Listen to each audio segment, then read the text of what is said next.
नवनवीन व्हिडिओ पाहण्यासाठी व आमच्या सोबत राहण्यासाठी चॅनलला सबस्क्राइब करायला विसरू नका। तर बघा काय माहिती आहे, थकीत महागाई भत्ता अदा करण्यास सर्वोच्च न्यायालयाने राज्य सरकारला सुनावले आहे व थकीत महागाई भत्ता त्वरित अदा करण्यासाठी निर्देश देण्यात आल्याने कर्मचाऱ्यांना मोठा आर्थिक दिलासा मिळणार आहे।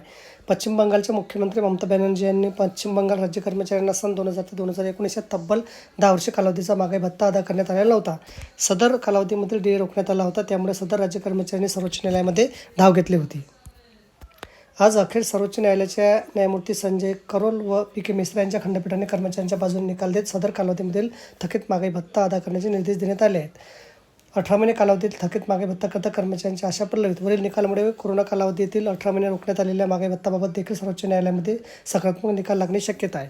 तर बघा, अशा प्रकारे अत्यंत महत्त्वाची माहिती आपल्याला समजली असेल। व्हिडिओ सुद्धा आवडल्यास लाईक करा, शेअर करायला विसरू नका। धन्यवाद।